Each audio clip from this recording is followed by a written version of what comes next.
Hello everyone, this is King Squid Games, and today we're going to be playing Pokémon Shield, but with a twist. As Gen 8 is said to be one of the easiest games in the franchise, I wanted to see if I could successfully complete a Nuzlocke using only bad Pokémon. So this is going to be our Pokémon Shield Trashlocke. And I'm sure you're all going to be asking, King, how come you get to just pick and choose what's considered to be a good Pokémon? How's that fair? Well, I didn't. I based my encounters off of three main things. Tier lists I found online for people doing Nuzlockes, stat totals for fully evolved Pokemon, and just how subjectively bad some of these encounters are. Since this is an irregular Nuzlocke with your typical Nuzlocke rules, I'll lay down the rules that I did follow for this run. Once I decided which Pokemon was my encounter for a certain route, I caught the first of the Pokemon to make sure the abilities and stats were random, and boy did I have a rough time with this. Level caps is set by the upcoming gym leader or Elite Four member, no items allowed in battle, and most importantly, if a Pokemon faints, it no longer can be used. And a personal Nuzlocke rule of mine, which you can feel free to roast me in the comment section, is that if you find a shiny, you're allowed to catch it, and that shiny Pokemon gets an extra life. With that out of the way, let's get into our Pokémon Shield Trashlocke. Okay, before we officially get into the run, I have to address the obvious, and that is that there's a dramatic improvement in my video quality. And that is solely because I'm dating a graphic designer. The game starts out in our very cozy home, and we don't go 10 seconds before our rival Hop comes to interrupt. I gotta get this out of the way right off the jump. I hate Hop. In my opinion, he is the worst rival in the entire Pokemon franchise. His personality is grating, his design sucks, he rides his brother so hard, his character development is obnoxious, and he's the worst. Before we set out on our adventure, our mom tells us to go get changed, and here we see our first drip of the run. We meet Hop's brother Leon, who just so happens to be the champion, and he gives us the option to pick one of these three starter Pokemon. We end up going with Scorbunny. Just kidding, we do not use Scorbunny. This is a Trashlocke, and that is not a trash Pokemon, but we have to wait a few minutes until we can get our first encounter. Hop decides to go with Grookey as a starter, and he also decided not to wear his dentures today. Seriously though, pay attention to this, because several times throughout the game, Hop just doesn't have teeth for some reason. Whoa, blow it out. Hop and I decide to set out on a Pokemon adventure, but first we have to let our moms know. And on our way to my house, we notice that the gate to the Slumbering Weald is open. We decide to check it out, and during our exploration, we come across this strange doggo, who unfortunately is not a trash encounter, so we're going to have to pass on this Pokemon for now. We're finally able to start getting some encounters, which means we can catch our real starter.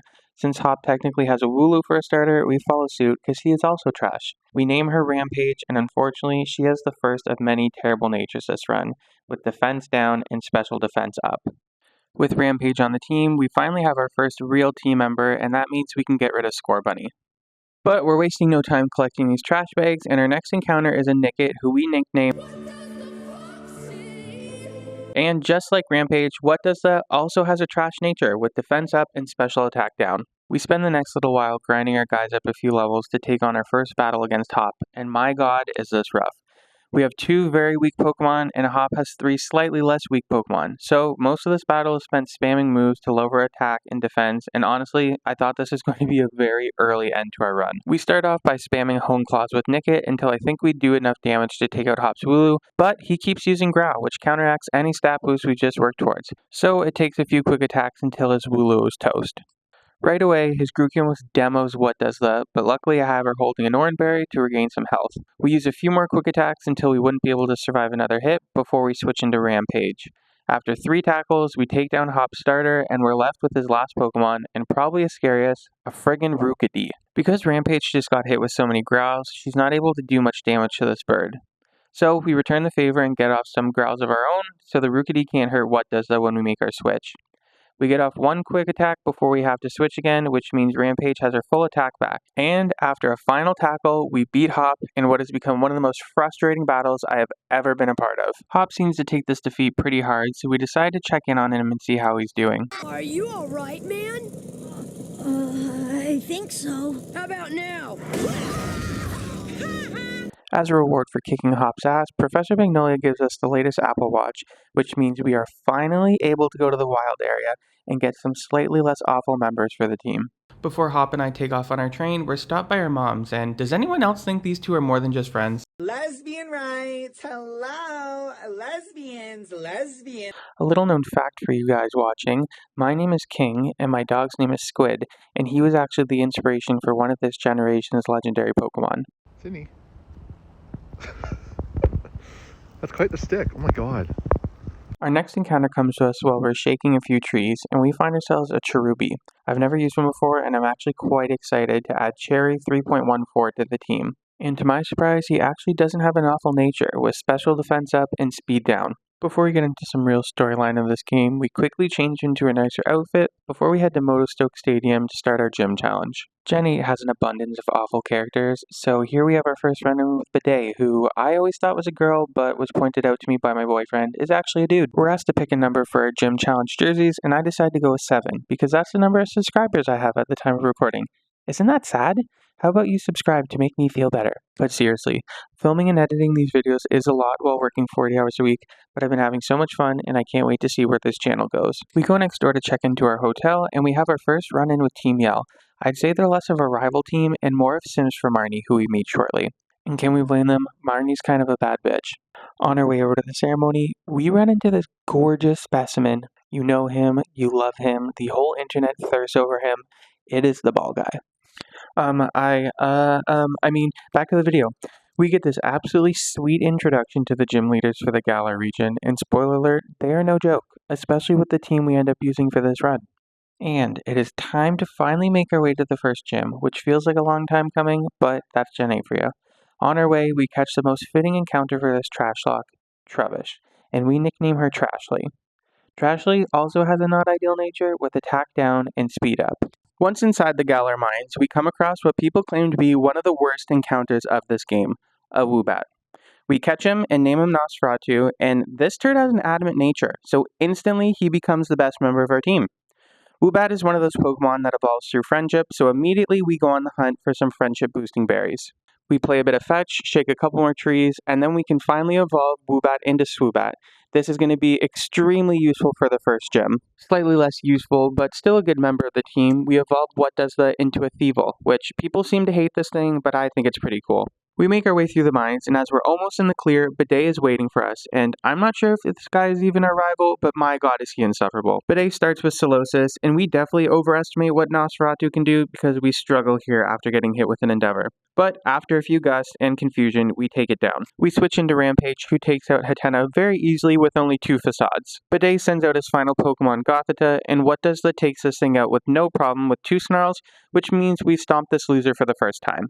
Once outside the mines, we try our luck at some fishing, and we manage to reel in a real river monster of a Goldeen.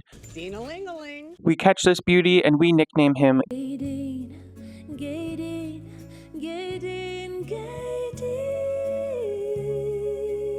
And what a surprise, Gaydeen has a bad nature, with special defense up and defense down. But every team needs a water type. Now that we finally have 6 team members and some good counters, I think it's time we take on our first gym battle, so we head into Turf Field.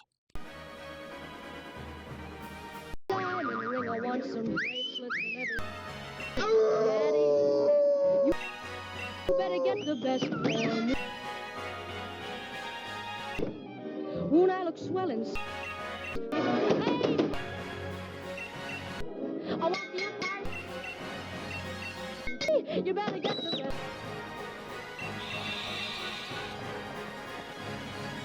Okay, I am so sorry. I do not know what came over my editor, and I truly apologize for that absurd behavior. Well, as I said, it's time to take on the first gym leader, who apparently is Milo and is a grass-type trainer.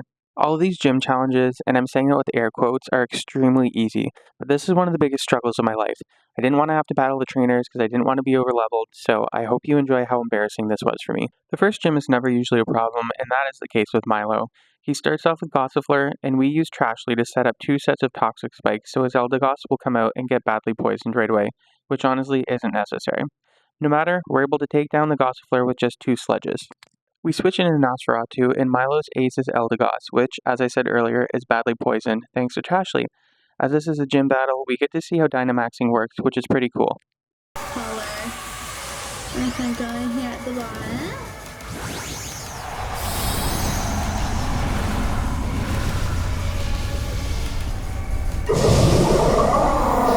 All it takes is 2 max airstreams and a bit of toxic damage to take down the Eldegoss, and with that, we're able to defeat Milo and we get our first gym badge of the Trashlocke. Spoiler alert, this is the only easy gym battle. We say a quick hello to Ball Guy. Hi, how are you? Before we make our way to the next gym. The second I decided to do this Trashlocke, I knew I'd be using this next Pokemon, and I've been avoiding it for 29 years.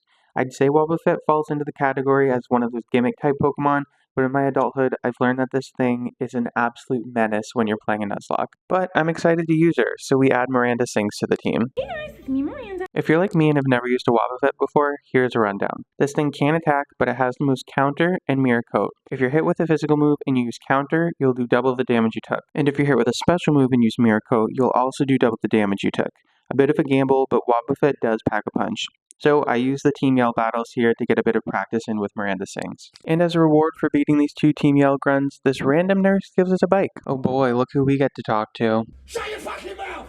No problem, John. Shut the fuck up, you cunt! So we're subjected to another battle with this insufferable toddler. Remember what I said at the beginning about Hop's gums? Sir, where are your teeth? Because I'm stubborn and stupid, I lead with Miranda Sings, thinking that I'd spam Counter and take out his Wooloo, but the baby coward uses a super potion after all my work, so I swap in Rampage and take out his own sheep. Hop's next Pokemon is Corvisquire, which I know only has physical moves, so Miranda Sings comes back in to counter this bird to death. Hop's last Pokemon is his ace Thwackey, so we use Nosferatu. A single air cutter takes it out, which happens to be a critical, and Hop has to give us a whole speech on criticals. If you haven't already realized, little things like this piss me off, and all of Hop's dialogues are on the list of things that do. Once we arrive to Holbury, we overhear a suspicious conversation between Rose, Oleana, and Bidet, but can't be bothered, so off to the gym we go. Nessa is the second gym leader, and she specializes in water-type Pokemon. I go into this battle not thinking that it'll be too difficult, and yeah, we'll just see what happens. Nessa starts with her own Goldeen, and we start out with Cherry 3.14. 2 Seed Bombs is enough to take out her Goldeen, but we do take more damage than we anticipated. Next up is her Arrokuda, which starts off with a bite, and then we almost take it out with a Magical Leaf. And for some reason, I risk surviving another hit, which we do, but we get flinched in the process. And this is the beginning of a long string of unlucky flinches, paralysis, and confusions in this run. Unable to survive another hit, we switch into Rampage, who is able to finish off the Arrokuda. Nessa's ace is Dreadnought, which is a water and rock type, so my strategy is to go with Counter with Miranda Sings because it's a fighting type move. What I failed to realize is that by Dynamaxing, I'm not using Counter, I'm using Max Knuckles, and Miranda Sings has awful attack, and on top of that, I get hit with a Max Darkness because in my head, Wobbuffet is normal, but it's actually Psychic. On the next turn, I protect to waste a turn of Dreadnought's Dynamax and regain a bit of health from leftovers, and then I risk it and go for a second Protect in a row without success. Now that we're back to a regular size, I contemplate for a while what to do, and I end up deciding that I can survive a bite, and then Counter would finish off the Dreadnought. But, look at that, we flinched. At this point, we're just scrambling because I honestly think this is the end of the run for the second time already. We send in Trashlocke, praying that she can poison the Dreadnought, but she barely survives a Razor Shell. We spend what feels like forever weighing our options, and we decide that if we can get Dreadnought's health down enough with an Endeavor from Nosferatu, we might have a shot here. We successfully bring it down into the yellow, and with a super effective bite, Nosferatu becomes our first death of the Trashlocke. Once again, we weigh our options and decide to give Gatein a shot. We eat a headbutt and get off a waterfall, bringing Dreadnought into the red. We barely survive a second headbutt, but then our little homosexual Dean gets a critical waterfall, winning us this nail-biter of a gym battle. And look at that, Rampage is evolving after doing nothing. I wish I could say that this battle was a one-off, but I will continue to make stupid mistakes and have a difficult time with this run. To celebrate our victory, we're forced into an awkward meal with Rose, Oleana, and Sonia, but we're able to dine and dash out of it pretty quick. Speaking of awkward, look who we have the pleasure of running into again. This is a pretty easy and unexciting battle, so here's a speed recap. Cherry 3.15 takes out the Solosis. What does it takes out the Gothita and the Ponyta? And Rampage takes out the Hatena. Bam, done, we hurt this loser's feelings, and we're off again. On this side of the Galar Mines, we come across a Shuckle who gets added to the team, and we name her Aw Shucks. One level above Nessa's level cap, we're able to evolve Cherry 3.14 into a Cherrim, while we're making our way through the mine. Another uneventful Team Yell battle, which leads us to being introduced to the third gym leader, Kabu, and coincidentally, his gym is where we're heading next. Has anyone ever noticed how creepy and unsettling the police officer characters are? ACAB, am I right? Kabu's a fire type trainer, so we'll need to get another Pokemon on the team to help us out with this battle. So we decide to add Delibird, the ice type, to our team, and we give him the nickname Vada Johan. as well as a Salandit that we nicknamed Slandito. The fun thing about Salandit is that only the female ones evolve into Salazzle, and we got a boy. Before we're able to take on Kabu, we check into our hotel and we're asked to battle Marnie. Since Marnie is in a difficult fight, we use this opportunity to train up some of our weaker team members. Big mistake. Big. Huge. Things start off well, and Miranda Sings is able to take out her Krogunk with a counter. Now brace yourself for some of the worst luck you will ever see in a Nuzlocke. Marnie Scraggy uses Headbutt, we flinch. Then a successful counter, bringing it down to yellow. Then a critical Headbutt, which also flinches. The next counter works, and we're able to take out her Scraggy. Marnie's final Pokemon is Morpeko, and we start off by using Aw Shucks. We exchange some bites and struggle bugs until on the third bite, of course, we get flinched. We have to switch out of Aw Shucks, and in comes What Does the, and this is just insane. First, a critical bite, followed by, you guessed it, a flinch. Then a critical bite, almost killing us, and we miss our Snarl. In comes Slandito, who barely survives a bite, but manages to poison Morpeko, luckily with a Poison Fang. Our strategy now that Marnie's used up her potion is to stall and switch until this thing can get taken out by poison. So in comes Vada Johan to weaken it a bit before we switch back into Aw Shucks. Aw Shucks can't take much more, so back we go to Vada Johan, who unfortunately meets his demise to another bite. We switch into What Does the, then immediately back into Aw Shucks, thinking she'll be a sacrifice, but she manages to hold on with 2 HP before this Nightmare Fuel Morpeko succumbs to its poisoning. Yes, I take full responsibility for my actions by not having a proper team for this battle, but I encourage you to find a Nuzlocke with worse luck in circumstances. Like seriously, the comments are open, prove me wrong. After that last battle, we finally realized that we need to take every battle seriously, so that's exactly what we do for Capo's gym. During the gym challenge, we end up catching a Sizzlepede because people seem to not like this thing and rank it quite low on tier lists, so we add Lava Girl to the team. In order to beat this gym, we're going to have to strategize, and that involves starting with Aw Shucks to set up some Stealth Rocks. Unfortunately for us, Kabu's Ninetale does not make this easy for us. Shuggle already has an awful attack, and with the Will-O-Wisp, our attack is reduced even more, so we're barely able to damage this thing.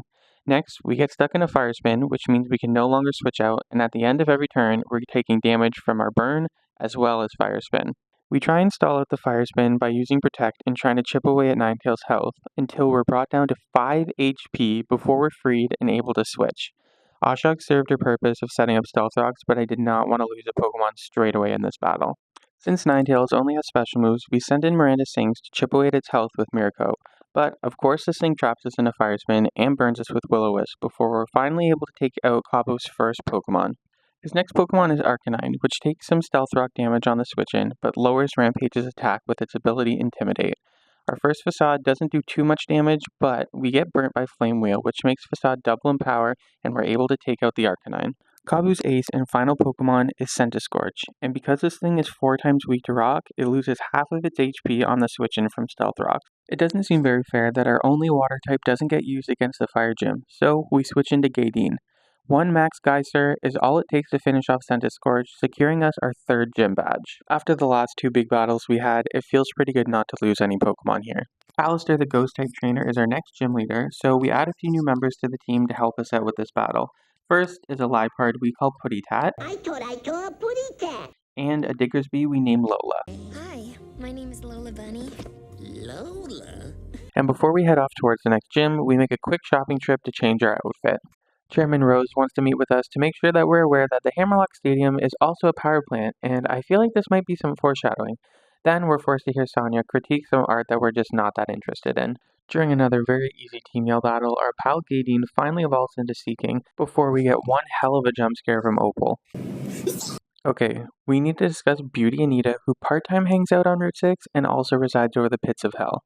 Honestly, she should be the champion of Galar. While battling her Clefable, Rampage gets hit with a Metal Burst, which nearly kills us, and this is extremely strange because in my boyfriend's Nuzlocke, Anita's Clefable one-shotted his double in the same battle. If I had a nickel for every time I was doomed by a... I'd have 2 nickels, which isn't a lot, but it's weird that it happened twice. And would you look at that, it's time for another hot battle. I hate that bitch! I hate that fucking bitch! I hate that bitch so fucking much. It infuriates me.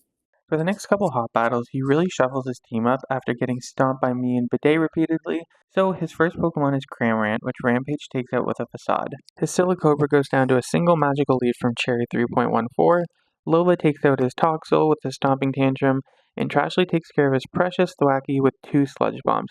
Once again, we beat this loser in another painfully easy battle.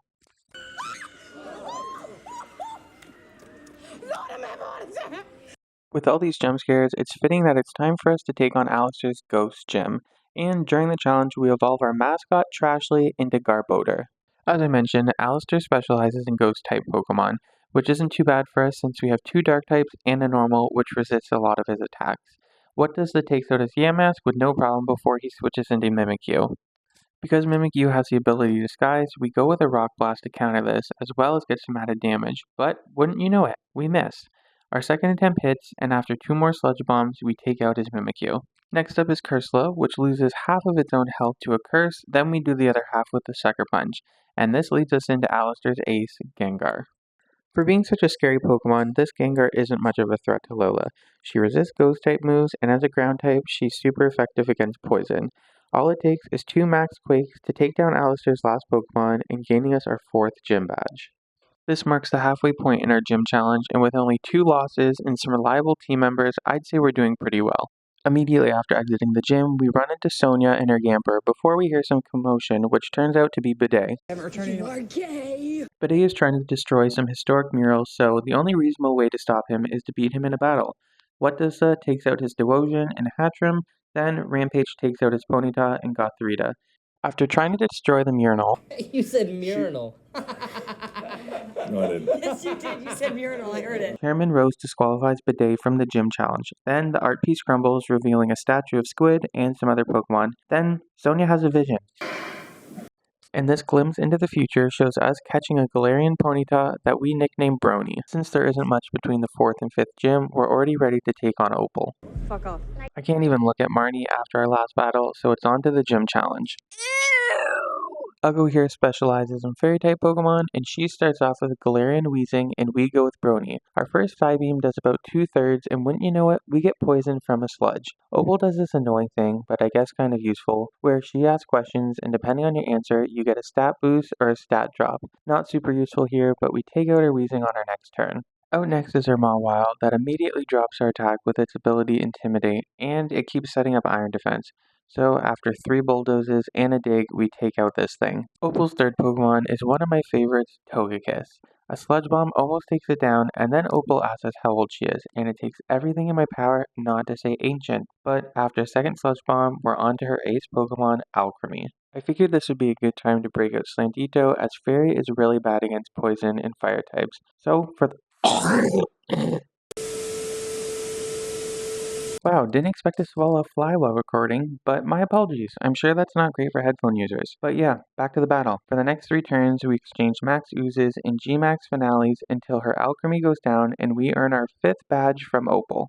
Moving right along, we evolve Brony into a Galarian Rapidash, and then once again, Opal jump scares us, but this time she saves us from having a conversation with Bidet. She obsesses over him and decides that he will be her replacement. Not today, Satan. Not today. It's everyone's favorite part of Gen 8, another hot battle, because we don't see this loser enough.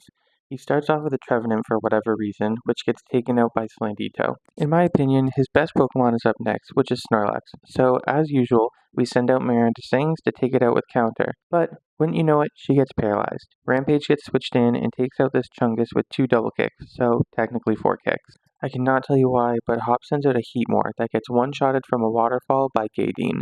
Trashley is up next to take on Hop's new Rillaboom, and to my surprise, I end up flinching this thing with a Sludge Bomb, and on the next turn, it goes down to a second one. Last up is another new Pokemon for Hop, Boltund. Lola makes quick work of this dog, and once again, we destroy this loser. Hey, nice playing with you.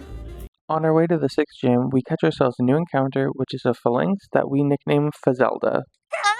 In exchange for a fossilized bird and a fossilized dino, we get an Arctozolt that we nickname Brain freeze!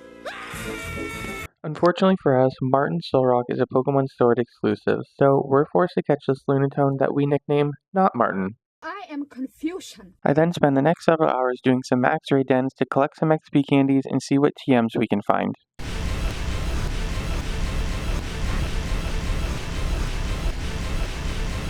Last order of business for taking on the 6th gym is to catch the snow run, which we nickname Alyssa. My name is Alyssa Edwards. Evolve her right away, and then put on some more weather-appropriate clothing. The 6th gym leader is Melanie, the Ice-type trainer, and she starts off with her Frost Moth. We start off with Ashok so we can set up some Stealth Rocks, but first Melanie sets up her own Hail, and to our surprise, Ashok's one-shots the Frost Moth with a critical Rock Slide. Next up is her Galarian Darmanitan, and oh boy is this rough. We start off with Fizelda, who gets hit with an Icicle Crash, doing way more damage than we thought, and also getting flinched.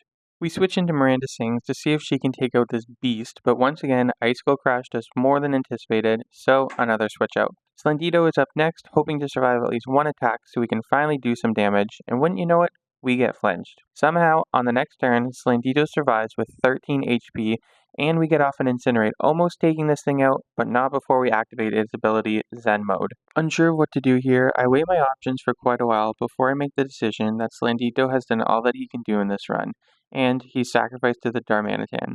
But we can have a clean switch in our next turn.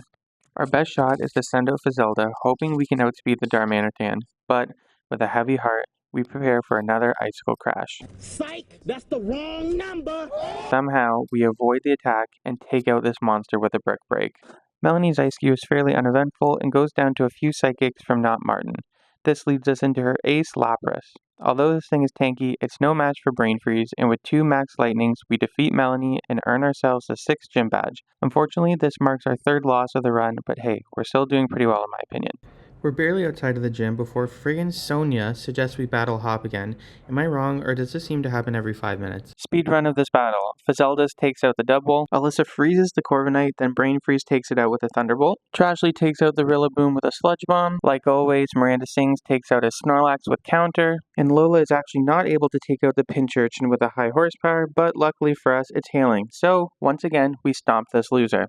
This poor guy is always being harassed by Team Yell, so after we save him, he upgrades our bike so we can now ride on water. We test out our new ride and find ourselves a Whalmer, which we nickname Wendy. Wendy Whale Yums is a fat whale.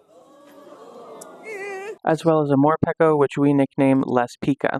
Who's that Pokemon? It's Pikachu! Morpeko. I'm actually quite terrified to take on Marnie because we all saw how the last battle went. She starts off with a Sucker Punch from her Liepard, and just as we planned, we're able to take it out after a critical revenge from Fizelda's. A Psycho Cut from Brony takes out her Toxicroak, then a Play Rough takes down her Scrafty, as well as her Nightmare Morpeko, which means we've defeated Marnie without a complete washout like last time. It turns out Marnie isn't the 7th gym leader. That title goes to her brother Pierce, who's actually quite the talented musician. Just like his sister, Pierce specializes in Dark-type Pokemon, and he starts off with his Scrafty. He starts off with Fake Out, which means we flinch, but that's nothing new to us this run. And because Scrafty's ability is Intimidate, it takes us 3 Brick Breaks with lowered attack before we take out Pierce's first Pokemon. Up next is his Malamar, and my god do I hate these things. A Play Rough is almost enough to take it down, but not quite. Then we get hit by a Foul Play, which does about 2/3 of Brony's HP. But a second Play Rough is all we need to take out his Malamar. Pierce then sends in his ace, Obstagoon, and fun fact, this is the only gym without Dynamaxing. Because this thing has Counter, we go with a Bulk Up first to increase our stats. Then we go for a super effective Brick Break, and apparently this thing is sturdy, because why did it not die? I already know it's going to go down before it happens, and Fizelda gets hit with a Counter, and yeah, she's toast. Brony comes in to avenge his fallen sister, and with a Dazzling Gleam, we take out the Obstagoon. Pierce's last Pokemon is Skuntank, so we go with Lola. Since I know this thing has Sucker Punch, I set up with the Swords Dance, and then on the next turn, we take out the Skunk with a Dig, which means we've just won our 7th gym badge. Losing Fizelda's is an unfortunate loss, but for our overall team, things could have gone a lot worse. Before we take on the final gym, we catch ourselves a Hitmonchan that we nickname Crossy, as well as we evolve Wendy into Wailord. The last gym battle standing between us and the Elite Four is Rayhan. Apparently he's a Dragon-type trainer, but he only uses 2 dragons. That aside, this battle is insane, because it's a double battle, and his team is built to set up weather effects. Rayhan starts off with Flygon and Gigalith, which sets up Sandstream, and we start off with Brony and Crossy. My initial strategy is to target one of his Pokemon at a time, so Flygon is almost one-shotted by a Play Rough, but Crossy ends up taking it out with a Drain Punch. Up next is his Sandaconda, so we hit both of his Pokemon with the Dazzling Gleam, then Brony gets paralyzed by Glare. Crossy targets the Gigalith with Drain Punch, regaining some of its HP. Because Sandstorm is still going on, at the end of every turn we take a bit of damage, which isn't ideal. Sandaconda starts by targeting Brony with an Earth Power, then Crossy Drain punches it, not doing too much damage, but regaining some health. Brony hits the Gigalith with a Play Rough, which annoyingly just about finishes it off, but not quite, and in return it hits Crossy with a Body Press. Both of my team members are in the yellow, so I've got to make some switches. So Brony gets swapped for Wendy, and Crossy goes for Detect to avoid taking some damage here. Sandaconda does some decent damage to Wendy with an Earth Power, but before Crossy hits it with a Drain Punch, and then Wendy finally takes out the Gigalith with a Scald, which brings out Rayhan's Ace Duraludon. Wendy gets swapped out for our girl Lola, and Duraludon Dynamaxes into a friggin' high-rise building. Sandaconda protects itself, and Crossy goes down to a G max depletion, unfortunately. We send in Alyssa, who takes a decent amount of damage from Stealth Rocks on the switch-in, but she barely survives a Max Knuckles from Duraludon before using an Icy Wind to finally take out this Sandaconda. A Max Quake from Lola almost takes out the Duraludon, but not quite. So on the next turn, Alyssa finishes it off with an Ice Fang, defeating Rayhan and securing us our final gym battle of the Trashlocke. With all 8 badges, we're ready to take on the Elite Four, but first we take a train ride to what is essentially Victory Road. I'm able to skip a few battles, but one we can't avoid is against interviewers Jillian and Cam. We've seen how double battles are scary, so in preparation, I give Alyssa a berry to weaken super effective steel moves against her Cling Clang, but I guess Gear Grind counts as multiple moves. What the fuck is going on in here on this day? So we lose our lovely 5th alternate. We've yet to touch Lava Girl, so it seems like the right time to finally evolve her into a Scentiscorch. Before we can actually challenge the Elite Four, we have to take on the semifinals against Marnie and Hop. So our first battle is against our old foe Marnie. She starts off with her Liepard, which is no match for a Leech Life from Lava Girl. Brony makes quick work of her Scrafty, Toxicroak, and Morpeko before she brings in her new ace Grimmsnarl. Like the rest of our team, her Grimmsnarl just doesn't stand a chance against Brony. Our first Max Starfall just barely takes it out, and even after a full restore, it can't survive a second one. And just like that, we've beaten Marnie, and we've taken revenge for that brutal first battle we had against her. Our next battle is against none other than Hop. He starts off with his double, and we lead with Brony. A Play Rough, then a Dazzling Gleam is enough to take it out. I'm quite disappointed in Lola, because again, she's not able to take out a Pinch Urchin with an Earthquake, but after healing, she takes it out on the second attempt. Now it's time for the old Snorlax v Wobbuffet showdown. 2 heavy slams and 2 counters are enough to take out this Chungus. Hop's next Pokemon is Corviknight, and we send out Brain Freeze. After getting hit with a Steel Wing, our ability Static makes his Corviknight paralyzed. 2 Thunderbolts later, we're able to take it down. Hop's last Pokemon is Rillaboom, so we stick with Brain Freeze for the type advantage. What I failed to remember is that this monkey had a ground move, which means we're super effective to it. A Max Quake takes us down into the yellow, but we're able to do the same after a Max Hailstorm. Hoping to stall out the Dynamax turns, I go for a Max Protect, but on the second one, I'm not successful and we sadly lose Brain Freeze. On the next turn, Lava Girl avoids a high horsepower and takes out Hop's last Pokemon, qualifying us to take on the Elite Four. But you deserve that, you stinky, nasty, man, beluga whale, bitch. After annihilating Hop, we're welcomed with a parade of fans celebrating this monumental achievement. In order to become champion, we need to feel like one. So I do our last outfit change of the run, and if I say so myself, we're dressed like a winner. Before we can take on the Elite Four, we find out that Leon went to meet with Chairman Rose and never returned, so we take off to investigate. Oleana tells us that the two are in a very important meeting and no one can disturb them, so that's exactly what we do. Our path to Rose Tower is blocked by some henchmen, but luckily for us, Piers is around to throw an impromptu concert for all of his adoring fans that causes a distraction.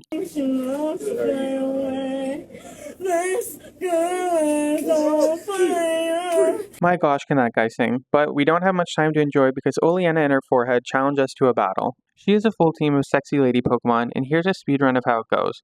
Lava Girl takes down the Frostlass. Cherry 3.14 takes down the Milotic. Wendy takes down the Salazzle. Trashley takes down the Serena, and Lola takes down her Gigantamax Garbodor. I feel bad for Oleana because she clearly doesn't enjoy her job, she just wants to get paid, and you gotta respect the grind. Rose warns Leon about the Elite Four Championship and begs him to call it off, but Leon doesn't listen. It seems that Rose listens to Leon, but his little smirk makes me think otherwise. Now, we can finally take on the Elite Four. Oh no, we have to challenge Bidet again? Okay, cool, why not? Bidet starts with Mawile, and we start off with Lola. Off the bat, we go for a Super Fang to take Mawile down to exactly half HP, knowing that on the next turn, we can finish it off with an Earthquake. Next, our very bulky Wendy one-shots the Gardevoir with a Heavy Slam. Lava Girl is up next to take on the Rapidash, who exchange some Leech Lives and Psycho Cuts before Bidet is onto his final Pokemon. Bidet is finally able to Gigantamax his new ace Hatterene, and since we don't have any great counters, we use Wendy again. Our Fat Whales is able to do about 2/3 of Hatterene's HP with a max Steel Spike, while we almost get one-shotted by a max Mindstorm. A second max Steel Spike finishes off Bidet's team, and it looks like we're finally done battling this kid for this run. Spoiler alert if you've never played Gen 8, but the Elite Four is actually just gym leader rematches with stronger teams, and first up is Nessa. Last time we battled her, we almost wiped a run, so yeah, I'm terrified. She starts off with a Glycopod, and we start off with less Pika. I can predict that this thing is going to go for a first impression, so we use Protect. On the second turn, we bring the Glycopod down to the yellow with a Thunder Punch, which activates its ability Emergency Exit. Then it switches into Seeking. I decide to switch out into Trashlocke because we'll need less Pika later on in this fight. After a Gunk Shot and a Sludge Bomb, her Seeking is toast. Our next Pokemon is Barraskewda, and this thing is actually insane. Brony gets hit with a Liquidation that brings us into the yellow, and a Play Rough does the same. Unable to survive another hit, I switch into Putty Tap because I'm confident it will survive at least one hit, and I'll hopefully be able to outspeed this thing. As expected, I'm a genius, and on the next turn, Putty Tap takes this fish out with a Dark Pulse. Once again, we have a Glycopod less Pika face-off, and as expected, the first turn is another first impression, which we block with Protect. But on the next turn, it goes down to a Thunder Punch. Her Pelipper also does not stand a chance against a Thunder Punch from less Pika. Nessa sticks with her original ace, and we send in Cherry 3.14. Last time we battled Nessa, Cherry didn't get a chance to fight because she wasn't evolved yet, but this time she'll be our secret weapon against the now Gigantamax Dreadnought. There isn't too much to say here because this thing is 4 times weak to grass, so it goes down to a single max Overgrowth, which means we can advance on to our next Elite Four battle. For our next rematch, we're up against Alistair and his newly curated team of Ghost types. Right off the bat, I'm scared because he starts off with a Dusknoir. Our counter for this is less Pika, and we start off with a Foul Play that does about 2/3 of its health. We take a little damage from Rock Tomb, but on the next turn, Dusknoir goes down to a second Foul Play. His next Pokemon is Poltegeist, and I have to stop the commentary to brag for a second, because I have a shiny, authentic version of this Pokemon that I got from a Dynamax raid. Here you can see the date and time I caught it on my initial playthrough, as well as me Dynamaxing, so you get a good view of the sticker of authenticity.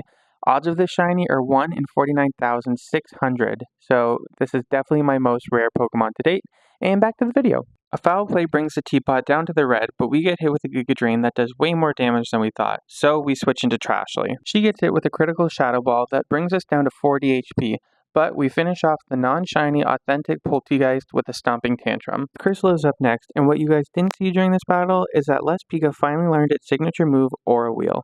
So we Protect on the first turn to wait until our type changes from Electric to Dark. Then, on our next turn, we can use a Stab base 110 powered Dark Aura Wheel to take out the Cursula. Alistair's last Pokemon is his ace Gigantamax Gengar, and once again, we send out Lola against this Ghost.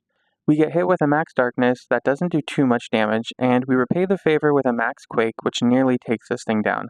On the next turn, Alistair heals, but we get a high damage roll, and a second Max Quake means that we've defeated Alistair, and we can advance to the final Elite Four battle. Our last battle is against Rayhan, and his team is no joke. But, luckily for us, this is the moment that I do some of my greatest strategizing to date. His first Pokemon is Torkoal, and I realized that since Lava Girl has the ability Flash Fire, it can only hit me with Body Press and Yawn. So I spend the next several turns spamming Coil and protecting to regain some health with leftovers.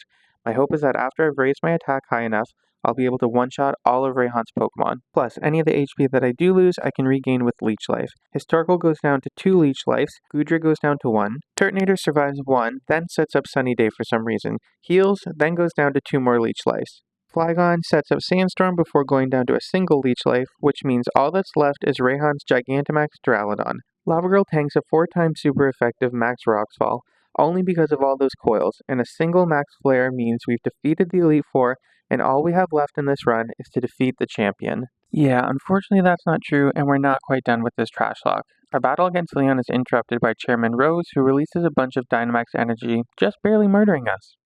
Hop and I head to the Slumbering Wheel to look for the 2 Pokemon Sonia has been researching to try and save Galar from the darkest day let free by Rose. Sonia somehow has been oblivious to all that's been going on, but we do get to see our mom, which is nice. Lesbian. Inside the wheel, we come across some thick fog, as well as Squid and another strange dog Pokemon, but they quickly disappear. We find some historical artifacts which Hop and I steal because why not? With our newly stolen ancient relics, we head back to Hammerlock Stadium, and it's up to us to defeat Chairman Rose and stop him from world annihilation. Rose has a team full of iron types, and do you know what that means? Yeah, Lava Girl just wrecks this guy's whole day. You get a Fire Lash, you get a Fire Lash, you get a Fire Lash, you actually get an Earthquake. Rose's ace is his Gigantamax Copperaja, and as cool as it may be, it also doesn't stand a chance. So Lava Girl takes it down easily with a Max Flare. And for some reason, Rose actually seems happy about losing and tells us how much he missed battling. Kinda weird. No time to lose though, because Rose isn't our issue. The real trouble is up on the roof because we have to take on Eternatus. The first battle goes smoothly, even though once again I forget my type matchups because Psychic is super effective against Eternatus and not Fairy. Nonetheless, Brony takes it down in just a few turns. Once we defeat Eternatus, it Gigantamaxes, which means we essentially have to complete a Dynamax raid with NPCs without losing any team members. And this is where I make the biggest mistake of the run. No, nothing gameplay related. I went to Reddit for an opinion. I wanted to see if people thought this counted as a part of the Nuzlocke, and yeah, I got roasted a little bit. I think I've learned my lesson, so thank you very much, Reddit. Anyways, Hop and I take on the Gigantamax Eternatus with some help from Zacian and Zamazenta. I'm not sure why I was worried for this battle, because it barely even targeted me, Hop took all the hits, and the dogs pretty much take out the thing completely, so I'm sorry for even asking if this counts towards the Trashlocke. After defeating the Eternatus and saving Galar, we take 3 days to rest before Hop reminds us that we can finally, and I do mean finally, take on Leon and challenge the region's champion. Leon doesn't really have a certain type of Pokemon that he uses, his team is just all around good. After lots of deliberating, we decide on the champion team of Lava Girl, Brony, Lola, Cherry 3.14, Not Martin, and Lespika. This is the team that I think has the best counters against Leon's Pokemon, and will also give us the best chance of winning. Leon starts off with Aegislash, and we go with Lola. We start off with an Earthquake, which does about 2/3 and triggers Aegislash's stance change. It goes for a Sacred Sword, but in preparation, I gave Lola a berry to weaken a super effective fighting move. On the next turn, we're unable to attack because of King Shield, but on the next turn, Aegislash goes down to another Earthquake. Next up is Leon's Inteleon, and we go with Cherry 3.14. We get hit with a Tearful Look, lowering our attack and special attack, but an Energy Ball still almost one-shots. Leon heals with a full restore, and another Energy Ball takes it down to the red this time, but a third Energy Ball is enough to take out this lizard. Next is Leon's Dragapult, and we start off with Lespika. We go with Protect off the bat, so on the next turn, its ability will change its type from Electric to Dark. We get hit with a Dragon Breath that doesn't do too much damage, but we get lucky and get a critical Aura Wheel which one-shots the Dragapult. Haxorus is up next, and our counter is Brony. I spent a bit of time debating what to do here because Brony has a higher attack than special, and Play Rough has a 10% chance to miss. If that happens, Haxorus has a Steel and a Poison move, so we're most likely done for. I risk it and go for a Play Rough, which not only hits, but is another critical one-shot. Leon's next Pokemon is Mr. Rime, so we use this as an opportunity to set up Stealth Rocks with Not Martin. That way we have an easier time with this Charizard later on. Mr. Rime uses Teeter Dance and we get confused, but we switch into Lava Girl and take a Freeze Dry which doesn't do too much damage. One Fire Lash is all it takes for the Mr. Rime to go down, which means we're about to take on Leon's ace, the Gigantamax Charizard. On the switch-in, Charizard loses half of its HP due to the Stealth Rocks, which is going to be extremely helpful for Not Martin in order to finish off this beast. Leon Gigantamax is his ace, and even as a Charizard hater, I have to admit this thing is pretty cool. But, for whatever reason, it goes for a Max Flare instead of a Max Overgrowth, which just so happens to be critical. Not Martin tanks the hit, and we can finally use this Pokemon for its sole purpose in this run. We sacrifice Not Martin with an Explosion. So embarrassing, I thought that was going to be the end of this run, but not quite. Rest in peace, Not Martin. That's okay because we can't end this Trashlocke using a Lunatone. That wouldn't be right. Instead, we send out Lespika, who instantly gets hit with a Max Overgrowth. You better stop! Not my daughter, you bitch! Lespika manages to hold on so we can finish off the Charizard with a Max Lightning, which means we have defeated Leon, we are now the Galar champion, and it is possible to successfully complete a Gen 8 Nuzlocke using only trash Pokemon. Well folks, that's our video. I hope you enjoyed this Pokémon Shield Trashlocke. It was so much fun to record and edit. If you'd like to see more challenges like this from me in the future, leave a like or a comment of what you want to see next. Lesbian. I have some ideas for my next video, so if you're a crazy shiny hunter like me, I think you might enjoy what I have planned. I have been King Squid Games, and thanks for watching. Squid, do you have anything to say?